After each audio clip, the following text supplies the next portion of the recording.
There, my name is Suze, and I work with women to help them find balance between their internal masculine and feminine energies so that they can have lives that feel really emotionally fulfilling, full of love and connection. So, I have a really big video to do today, and I do want to keep it in my normal 15-minute slot, so I'm going to have to move through these a little bit quickly. But I do want to talk about 5 ways that we sabotage intimacy.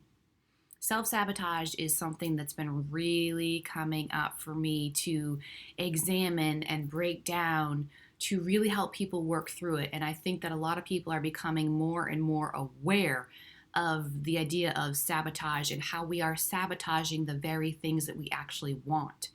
And so I want to just really quickly, I have my notes today to try to help keep me on track because I can definitely go off and get wordy. 5 things that we do that sabotage intimacy, and get right into it. Number 1, defensiveness. Defensiveness, right? You have something, you want to talk to your partner, you come to the table, your intention is to have vulnerable, open communication, and you're met with defensiveness. Or someone comes to you with something that is a difficult subject to talk about, and you feel like you have to defend yourself and defend why you did something, or you're triggered and feeling misunderstood by the other person, so you need to clarify what's actually happening. No, that's all defensiveness. If you're feeling misunderstood or the other person's feeling misunderstood, and then you're thinking you need to clarify your intentions or clarify or explain why you did something, you're missing the entire point of the communication of what's happening between you and your person, and you're being defensive. Being defensive will never bring you intimacy, because you're putting up a wall and you're deflecting what the other person is saying with something else. Defensiveness, point number 1. I did a couple of videos on conflict and intimacy briefly. So maybe if you're resonating with that, maybe you can go back and watch them. I'm trying to remember all the things that I may have covered in those. I did part 1 and a part 2 of conflict and intimacy, and really starting to look at conflict as something as a gateway to intimacy, as a portal, a door to intimacy if you learn how to handle conflict appropriately. And it's never an attack on you. It's never a reason for you to try to explain yourself in defense when someone comes to you with something. No, it is an open, curious conversation, a curiosity, a door to be walked through together, holding each other's hands to have deeper intimacy and connection and bonding on the other side. Number 2, avoidance and anxiety. Now, here's the thing. I put avoidance and anxiety together on the same number 2 because most people think of them as 2 separate things. I did a video too about anxious attachment and talking about attachment styles. And I briefly mentioned anxiety and anxious attachment in several of my videos. And so people tend to think, if you know anything about attachment styles, people tend to put anxiety, anxious attachment in one, and then they put like the avoidant attachment style in the other. And then people tend to think that a lot of relationships, it's 2 people in those 2 attachment styles at odds with each other, and that's what's causing the problems in the relationship. But the funny thing is that we think of them as they're 2 separate boxes, avoidance and anxiety, but they're actually can go together under the same category because, and I've said this before, anxious attachment is simply avoiding yourself. So it's still avoidance. The only difference is, in one case, one person is avoiding the other person, avoiding the connection, avoiding the intimacy. And in the other situation, the person is avoiding themselves, avoiding their own intimacy with themselves, avoiding their connection with themselves internally. So it's really the same. It's all just avoidance, but in different manifestations, in different physical form. It looks different, but anxiety and avoidance is the same. Both times you're avoiding intimacy. You're avoiding intimacy with yourself or you're avoiding intimacy with that person that you are in connection, in relationship, in partnership with. So that is how we sabotage the intimacy. Instead of going towards the intimacy, we sabotage by avoiding, whether it be self or with someone else. The more you go into the intimacy, it's so beautiful that the word in is right there. The more you go into the intimacy, into the scary, into the closeness, and away from the space, that's where you find all that connection and emotional fulfillment, which you actually do want. Number 3 of the ways we sabotage intimacy. Number 3, lack of focus. You could also say lack of presence, right? Lack of focus or lack of presence. This is a really hard one. Because again, think of it in the realm of conflict. We'll just think of it in the realm of conflict. Most people that I know don't like conflict. I don't like conflict. It's uncomfortable, right? It's unpredictable. It's uncomfortable. You never really know how the other person's gonna respond. You never really know what the end result's gonna be. There's a lot of uncertainty, a lot of unpredictability, a lot of emotionality, which is very messy and chaotic, right? There's a lot of crazy going on. So staying present is really hard, especially for women. I once had this friend who said it this way, and I thought this was absolutely brilliant. This is a guy friend of mine. He said, you women have a file cabinet. And anytime something happens that you don't like, you have this whole file cabinet of things to prove your current point of what you don't like. That's not being present, right? And all of us women tend to do that because we get into that fear state. We get into that anxiety state. And this is hormonal, by the way, so there's no shame here.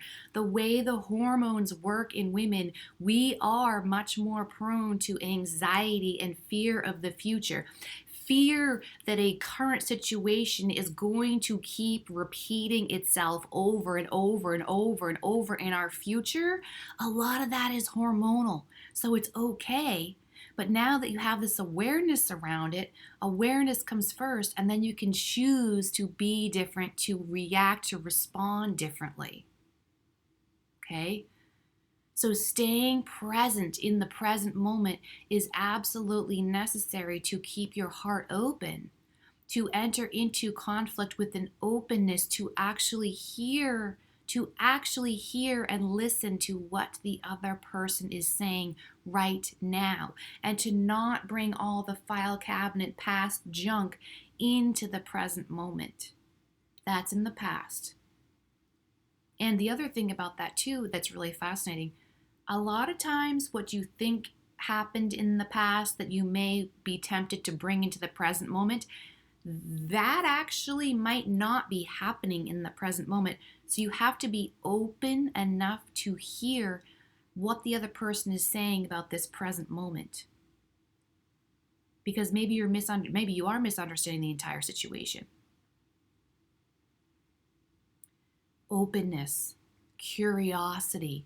What's actually happening here? What's actually bothering me? How does this feel as I'm talking with this person? That piece right there is a huge part of the work I do in my calls, in my sessions, is helping women really understand what they're feeling energetically when different life scenarios happen.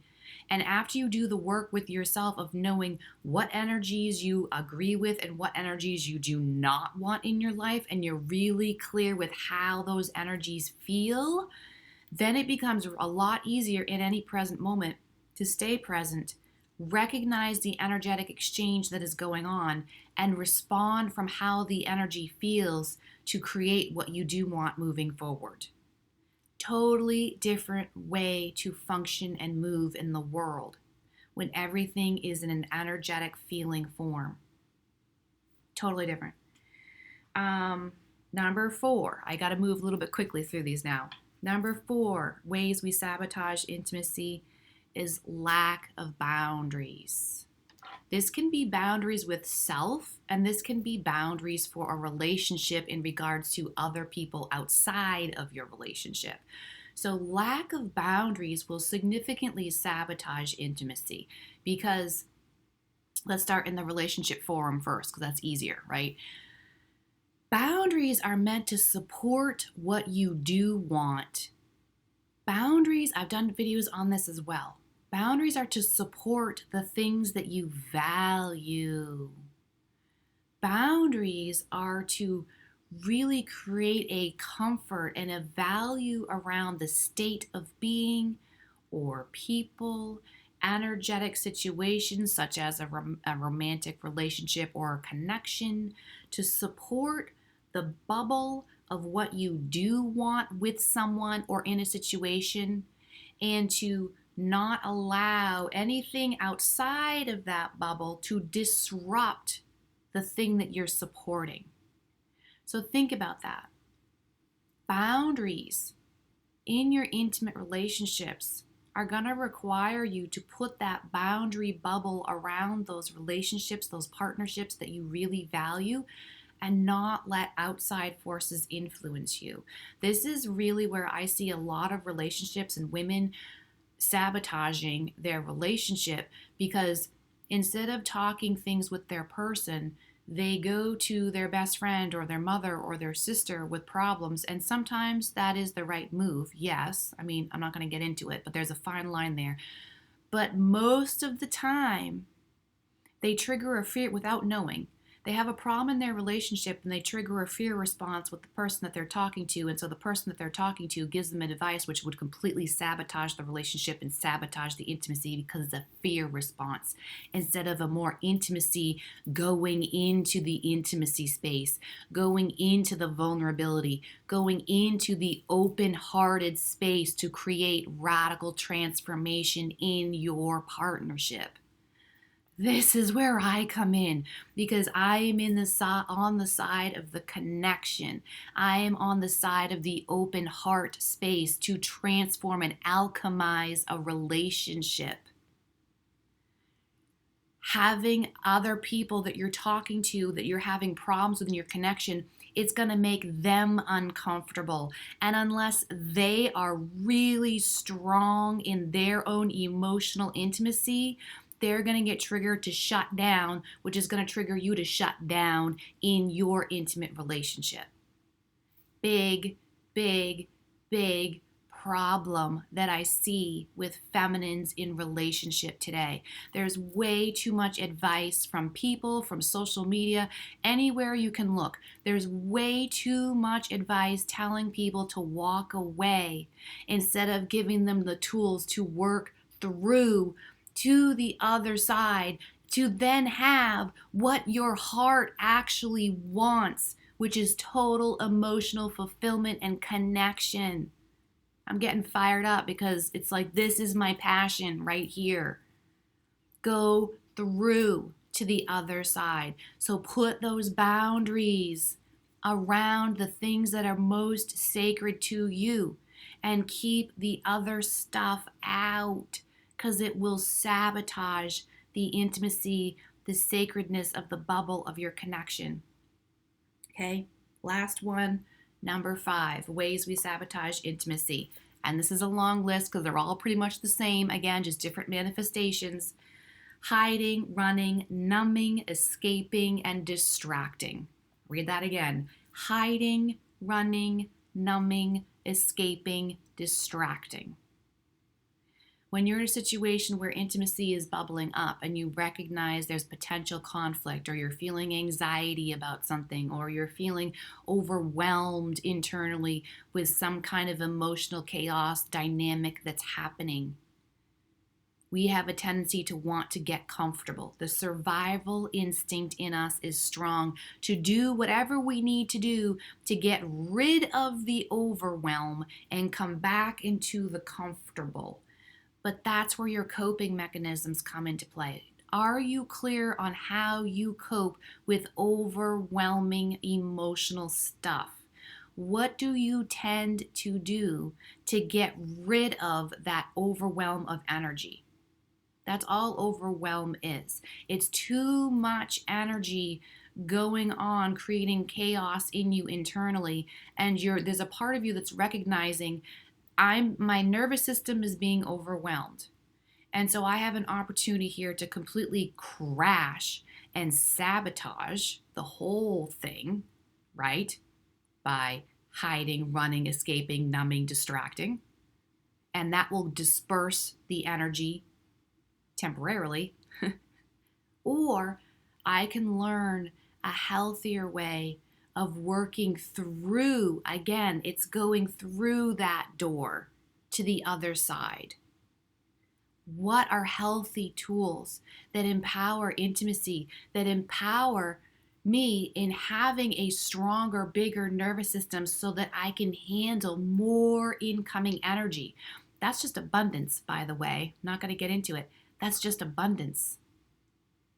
If you can't handle a lot, this much that's coming at you energetically, how are you going to handle abundance when it comes at you? You're going to crash and burn. So I'm going to leave it at that for today. Those are my 5 ways that we sabotage intimacy. I really hope this video helped. Do ask yourself the hard question. Start going and self-reflecting in these situations where you have an opportunity for intimacy. What do? Do you go into it? Do you go through that portal, that door, into receiving and having everything you actually ever wanted on the other side? Or do you stop yourself short of what your heart actually wants? I hope this video helped. If you found value in it, please do subscribe, like, and comment. I really appreciate your support. To all of you who have been so interactive and supportive of me, please help me get this message out there to more people if you found value in it. And I'll see you guys later. Bye-bye.